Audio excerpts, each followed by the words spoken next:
साला नंगरा वाला बहुत नेता बनता है। ये बात इस एफआईआर में लिखा हुआ है। जब एक दलित लीडर गांव में लीडरशिप लेता है, कोई पहल करता है, तो ये कुछ लोगों को नागवार गुजरता है और फिर उसको इन्हीं शब्दों से सुशोभित किया जाता है जो इस एफआईआर में दर्ज है। जी हाँ दोस्तों, नमस्कार। मेरा नाम है कुलदीप कुमार और आज हम आपके साथ एक कहानी लेकर के आए हैं। ये कहानी चंदवान और पप्पू की है। चंदवान और पप्पू जो कि चौरसी गांव के रहने वाले हैं।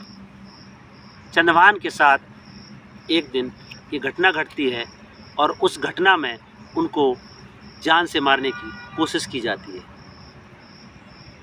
चंदवान और पप्पू गांव में एक सक्रिय लीडरशिप लेते हैं, लोगों को अलग अलग स्कीमों से लाभ दिलाते हैं, कुछ पहल करते हैं, कुछ भी मुद्दा होता है तो उसके लिए संघर्ष करते हैं और उसमें लगातार पैरवी करके समुदाय के लोगों को लाभान्वित कराते हैं। लेकिन ये बात लोगों को नागवार गुजरती है।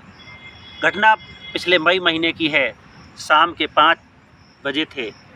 चंदवान और पप्पू गांव के प्राइमरी स्कूल के बाहर बैठे कुछ लोगों के साथ बातचीत कर रहे थे। तभी देखते हैं कि वहाँ पे गांव के कुछ दबंग लोग अपने हाथों में लाठी, कुल्हाड़ी, डंडे लेकर के आते हैं और सामूहिक रूप से पप्पू को घेर लेते हैं और घेरते ही उनके ऊपर ताबड़तोड़ लाठियाँ गिराना शुरू कर देते हैं और गाली देते हैं कि साला नागर वाला बहुत बड़ा नेता बनता है। क्योंकि पप्पू जिस समुदाय से आते हैं वो नागर जाति है, दलित समुदाय से आते हैं। उनके पिताजी बाबूराम नागर जो कि उसी गांव में रहते हैं, पिता की गाली, जाति सूचक गाली देते देते इतना पीटते हैं कि चंदवान और पप्पू बेहोश होकर गिर जाते हैं।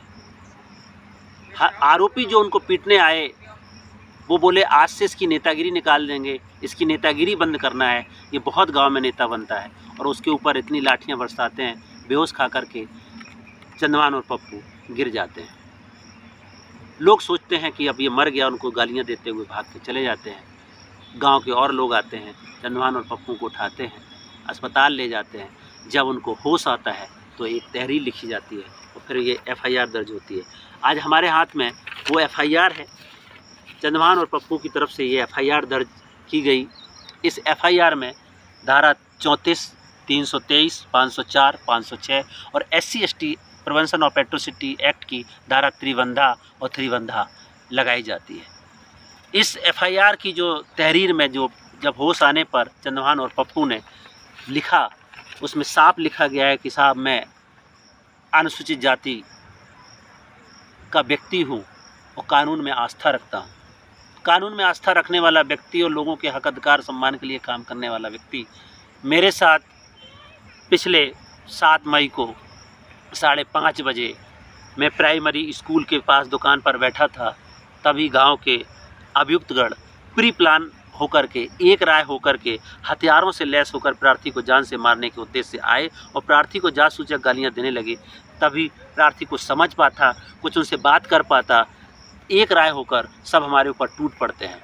और जो शब्द हमने शुरुआत में बोला था कि साला नगरा वाला बहुत नेता बनता है, यही बात कहते कहते वो पीटने लगते हैं और लाठी कुल्हाड़ी से हमला करने लगते हैं। जान की भीख मांगते रहे, लोगों से चिल्लाते रहे, लेकिन उन्होंने एक नहीं सुनी और एक राय होकर के उन्होंने हमारे शरीर में और सर पे चोटें मारी। ये बात इस एफआईआर में भी लिखी गई और उसके बाद जान से मार रहा हुआ छोड़ करके हमें छोड़ के भाग गए।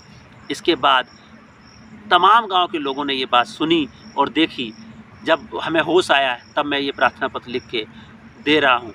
फिलहाल पुलिस ने सक्रियता दिखाते हुए इसकी एफआईआर तो दर्ज किया है, जिसका मैंने अभी आपको सेक्शन भी बताया है। लेकिन इस एफआईआर दर्ज होने के बाद अभी तक आरोपी की तरफ से लगातार इस केस में समझौते के दबाव बनाया जाता है। 334, 323, 504, 506, 53 में ये एफआईआर दर्ज होती है।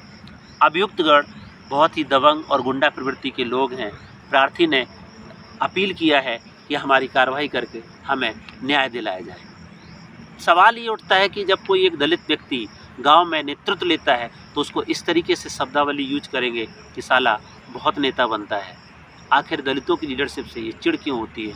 अपने हक अधिकार के लिए कोई व्यक्ति काम करता है तो उसको इस तरीके से दबाया जाएगा कि उसके ऊपर अत्याचार किए जाएंगे और मुकदमे लादे जाएंगे।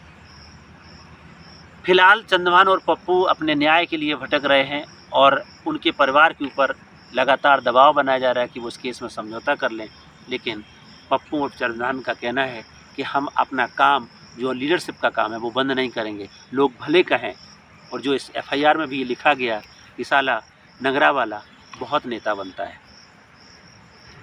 क्या एक नेतृत्व लेना खास तौर से दलित वंचित समुदाय के लिए चैलेंज है? कानून बोलता है, सबको समानता की बात करता है, सबके लिए कानून है। प्रार्थी खुद लिख के दे रहा है, हम कानून में आस्था रखने वाले व्यक्ति हैं। फिलहाल पुलिस ने बहुत सक्रियता दिखाते हुए इस केस में FIR दर्ज किया है, पीड़ित को पकड़ा है। पीड़ित अभी अपने न्याय और जस्टिस के लिए संघर्ष कर रहा है। आज की कहानी में इतना ही। कल फिर मिलेंगे नई कहानी के साथ। तब तक के लिए नमस्कार। जय भीम, जय संविधान।